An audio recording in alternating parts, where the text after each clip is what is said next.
I'm Grace Pearson, I'm 19 years old, and I'll be telling about my story last summer where I had a brain condition and God healed me.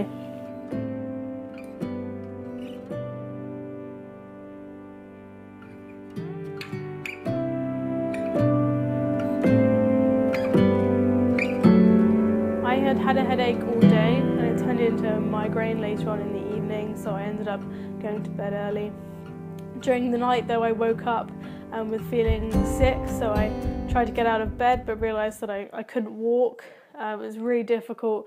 I was dizzy and really experiencing nausea, so I ended up going to the bathroom but ended up falling over a couple of times, ended up being sick in the bathroom and trying to make it back, but because it was movement that the bleeding affected, it really was difficult for me, and I had a really big pain in my head, in the back of my head, which was affecting my vision. I ended up staying the night in the bathroom, using the rug as a blanket because I was freezing cold, just lying on the bathroom floor and waking up every 30 minutes or so and being sick and then going back to sleep. At the time I didn't know this, but I was going in and out of consciousness, but I ended up going back to my bed during the early hours of the morning, and because it was movement that made me sick, that made me sick again, and I ended up throwing up several times. It was during summer break, so I was looking after two girls, nannying them through the summer holidays while their parents were at work. So that was during the summer holidays, so the next morning the youngest girl came in to wake me up, all happy, but realised that I'd been sick, I'd thrown up, so she was worried and asked me about it, and then got her mum, Stacey, who came in and asked me questions, but because due to the nature of what had happened, I wasn't able to think anything, so I just wanted to sleep it off. I just wanted to go back to sleep and didn't want to make a fuss, anything, but she insisted on taking me to the hospital, take me to the doctors, so the girls guided me by supporting me downstairs, took me downstairs to the car where they drove me to the hospital.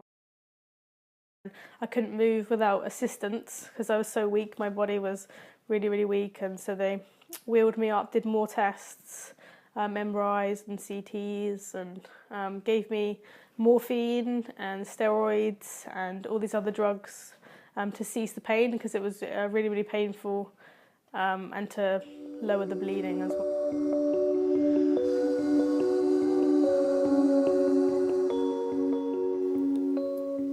And these are the results of those MRIs and other tests. These images clearly show why Grace felt the way she did. The professor's diagnosis reads, "The lady suffered from severe headaches on 30 July, followed by nausea and vomiting on 31 July, and then visited our emergency center. Brain MRI revealed acute hematoma of 40 millimeters in the longest diameter, and surrounding edema with abnormal vessels at left cerebellum. In trust and dependence, we walk in the promise." I remember Pastor John was reading Andrew Murray, the book on healing, to me, and just while he was reading that out loud to me, I'd had this sudden sense of fear, like I was thinking over what the doctors had said about how I had a 20 to 30% chance of it rebleeding again, and if it did, it would go into my breathing part of the brain, which could be fatal for me because it could be a larger bleed. So I was just thinking about that, and I just had a sudden sense of fear, like I was going to die, and that just like a wave just rushed over me. Practically speaking, the most important choice that I had to make was to have the surgery or not, to have the malformation removed or to do nothing about it. But spiritually it was to listen to the word of God or to listen to people. I had listened to a lot of doctors and surgeons' voices. I remember one person referred to me as having a ticking time bomb in my head, that the rest of my life I would live in fear, that any day could be my last, that I would just constantly be questioning whether I was going to live any longer, which really stood out to me and really placed fear into me. So I was in the hospital for 9 days. We ended up praying. That was my parents, Pastor John and Pastor Joe. We were sitting in the 2-man hospital room, just seeking God, praying out loud every day. Every day trying to seek what God wanted to say to me. I remember it was the last day. It was minutes before the doctors came in to have the final verdict of whether to cancel the surgery or to continue with it. And we were just praying all together out loud. And I just felt God speak to me, like whisper into my heart, into my spirit, that he was going to heal me. Like it was going to be a really, really hard journey, but he was going to be with the whole journey throughout. So that was a really clear voice, but it wasn't a booming voice, it wasn't an audible voice, it was just a quiet conversation with me and God that really gave me confidence.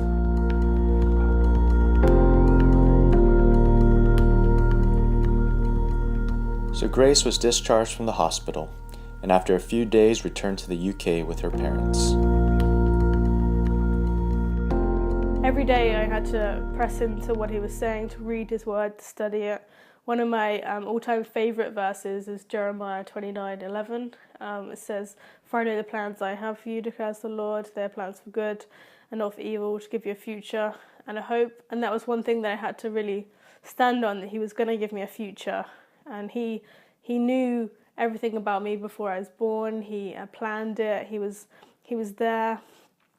Relearning things was really difficult because I had ability beforehand, and in an instant it was taken away. So learning how to walk again, learning how to think again, to see, was really, really difficult. I would walk into a lot of walls literally because my balance was off. I would have my head down because it was really, really heavy the whole time.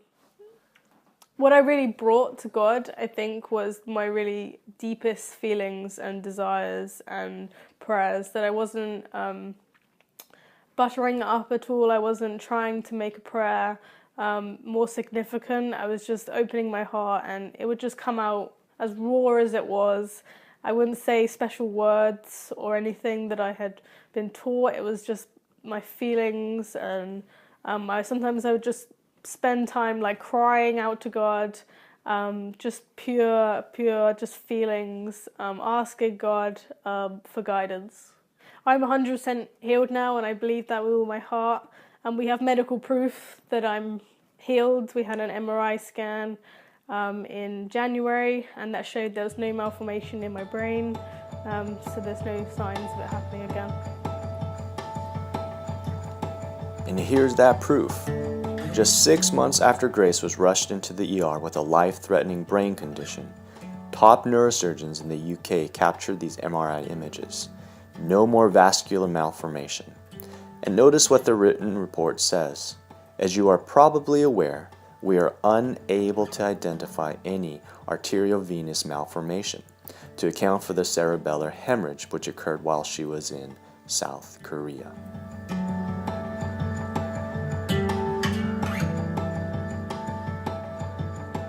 Every situation now has been changed, the way that I face it, because I know that I can't do things on my own strength, that I know now to take every little thing to God, that he cares about it. Every small thing that I have, I can just completely take it to God, and there's no condemnation in that. That he's just going to bring victory in everything that I bring to him, and just take it all to a Father that loves me.